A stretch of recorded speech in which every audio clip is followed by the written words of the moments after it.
Hello and welcome to my little bookish corner of the internet. My name's Harriet. Today I'm going to be doing a review of the first book in A Song of Ice and Fire series by George R.R. Martin, and that is A Game of Thrones. I don't know whether to call this a review with spoilers or not, because I'm going to be kind of talking about the plot a little bit and some of the characters, but to be honest I feel like at this point people have either read the books or watched the series, so you're going to know what's going on. So I think I'm going to say it as a spoiler review, but I'm not going to discuss any of like the main plot twists and things like that. So if you're worried about that, I won't be talking about them.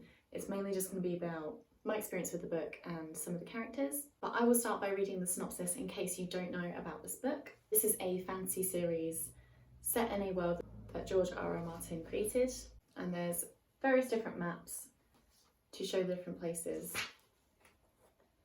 which helped me out a lot because there's a lot of stuff going on and a lot of mentions of places throughout the story, but I'll talk about that in a bit later. So, the synopsis. Summers span decades, winter can last a lifetime, and the struggle for the Iron Throne has begun. As Warden of the North, Lord Eddard Stark counts it as a curse when King Robert bestows on him the office of the Hand. His honour weighs him down at court when a true man does what he will, not what he must, and a dead enemy is a thing of beauty. The old gods have no power in the south.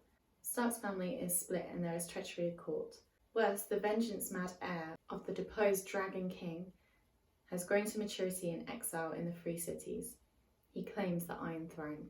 So, what we can pull from that is that we are basically following various different people, mainly someone called Eddard Stark and his family, the Starks, who live in the north of the place that this is set in, so Westeros. And King Robert, who sits on the Iron Throne, has basically asked him to come and be hand to the king. So what that means is he will kind of be second to the king, so he'll do his duties, he'll help him with big decisions and run errands and things like that. However, throughout this story, so much stuff happens, so it isn't just about that. And we do also get to follow various different characters throughout. So we will start with characters. Each chapter follows a different character and then we come back to them as the book goes on. So you get to follow some of the Starks, some of the Targaryens, who are the heirs of the Dragon King or the Mad King. However, as this book starts off, there are no known dragons. However, people still see the Targaryens as like dragon keepers. So the two Targaryens that we follow are Daenerys, who is the sister to Viserys. So they are the two Targaryens. And then the Starks that we follow are Catelyn, Eddard, Bran, Sansa, Rickon and Arya. And then you do have Jon as well. However, his name is Jon Snow. You'll find out why in the book. And we also have the Lannisters. So you have Cersei and Jaime, who are brother and sister, and their brother Tyrion, who is one of the ones that we do actually get to read from the perspective of. So those are the kind of main characters that we follow and that we hear about throughout the book. In terms of favourite and least favourite characters, I really liked Tyrion. I did like him in the series as well, but I feel like he's even stronger in the book. He is looked down upon a lot because he's kind of, his face is a little bit deformed and he's also dwarf, so he's a lot shorter than everyone. So people don't really take him seriously, but he's actually one of the more cunning and more intelligent characters, I think, out of all of the ones that we follow and all of the ones we hear of. And because that kind of runs in the Lannister genes, Cersei as well is extremely intelligent and really cunning, and she's good at making people feel like they can trust her and then turning against them. So she's kind of malicious, whereas I find Tyrion is not really like that. He's a bit more likeable. Another character I found really interesting was Sansa Stark.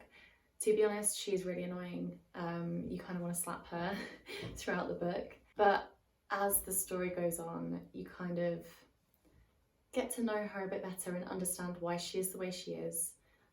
And you get to see a bit more of her personality come through, and that carries on into the next book as well, which I haven't finished yet, but by the time this video is up, I might have finished it. But she was really interesting to read about. And then we have Bran or Brandon Stark. I didn't like him. I didn't like him in the series either. I just think he's really boring and whiny, but that's definitely personal preference. Some people might enjoy that. He definitely has quite a strong character arc, so some things happen to him during the book that are quite big compared to the other characters. So that in itself is interesting, but I just don't really enjoy reading from his perspective because obviously he is the one that is thinking these thoughts and saying these things, and he's just a bit annoying. So those are the characters that I really enjoyed.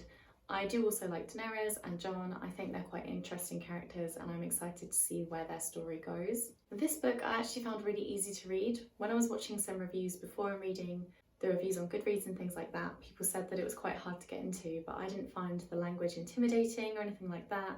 The way it's written is really beautiful and it's descriptive, but it's not overly descriptive, so it's not super fluffy writing. I just found it really easy to get through and I didn't really put it down very much. I wanted to finish it. Don't know how long it took me to finish. I want to say maybe 2 or 3 weeks, but I just didn't want to put it down. It's all I wanted to read. This is a very violent novel. There's a lot of gore and it does touch on things like rape, sexual assault. So I'd say it's really quite dark, but it's kind of what I expected. It's kind of like a medieval style fantasy novel. So I was expecting like a lot of jousting and sword fights and mutilations and things like that. Even though it's disgusting, it was actually quite fun to read. It's written very well. In terms of it being a fantasy novel, it's tricky for me, this one, because I've read a lot of fantasy before and a lot of the times the magic system and the things within the world are described quite in depth, or you can find out information about them. At least with this book, the first book, it's not really explained about why magic sometimes exists and sometimes doesn't. And kind of the history behind that. You get some history on the dragons and kind of why they disappeared and what happened to them. But you don't really learn a lot about anything else. It is more of a, as I say, like a medieval setting with lots and lots of political intrigue. So you've got a lot about the royals and a lot about the different houses that are within this novel. There's loads of houses. So you've got House Lannister, you've got Baratheon, you've obviously got Stark, Targaryen, Greyjoy. They are all written in the back here. So similar to the maps, you can look back and reference to them. You may need to do that. I saw the series so I can kind of figure it out for myself, who is part of what. But I feel like maybe it would be kind of confusing if you haven't watched the series and don't know the background behind this. You might struggle to figure out who's part of what family and what that means, what relevance that has to the story. But yeah, it's very much like a political intrigue kind of book. But that does mean there's lots of twists and turns, so plot twists. However, they seem very natural. So it doesn't feel like George R.R. Martin was just putting things in there to freak people out or make them go, oh no, what's going to happen next? Even though you do feel like that. It feels like it's all necessary to the story and driving the plot forward. And because you get the chapters that are written from the various perspectives, the story kind of twists and turns on itself anyway. And lots of different things are happening to lots of different characters. And some of them kind of merge together, some of them don't.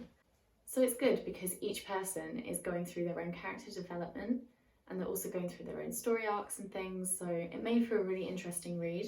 Yeah, George R.R. Martin definitely knows how to write some good characters. The character development is excellent. Even though I don't enjoy Bran, I think he's written well. I just don't like him. I just don't like him. But some people might. And each character has a very clear personality and reasons for doing things that they do. You completely understand why they are the way they are. And that is really important for me in a story. I really enjoy strong characters. I also surprisingly enjoyed the action in this book. I don't usually like books with too much action in. There's a bit more towards the end of this rather than completely throughout the whole story. But I found that it was very well paced. And there is one battle and I started reading it and thought, oh no, I don't think I'm going to like this. But because it was from the point of view of someone that I enjoyed reading about, it made it really interesting and it didn't make it feel really sluggish or anything like that. So yeah, it was just very well paced and well written and I actually found it very enjoyable. So it's only going to be a quick review. There's not really a lot else I can say without ruining everything. But I would be really interested to know your opinions on the series. Mainly the first book because I haven't read them all yet, so please don't spoil anything for me. But definitely let me know down below in the comments what you thought of the first book and if you've watched the series, what you thought of that as well. But overall, it was a 5-star read for me. It's a really big book. I found myself getting really immersed in it and the world. And the more I read, the easier it got for me to understand the characters and where they come from and everything like that. But as I say, you can reference to the maps and you can reference to the houses at the back of the book if you need to help you along, which I think is really great. And it makes it even more immersive then as well because you really get to know everything about the world, apart from the magic system. So yeah, 5 stars, it's great. I would reread it, to be honest. I'm hoping that the rest of the books in the series will be the same, but that is why I'm doing them separately because they are such big books. I feel like they should be reviewed in their own right. Obviously, you're probably going to have to read them all in order. I don't think you could read them separately. But I do think it's important for me to review them separately so that we can see if the series is worth reading till the end. So yeah, that is my quick little review of A Game of Thrones by George R.R. Martin. I hope you enjoyed, and I hope you have a great rest of your day, and I will see you in my next video. Bye!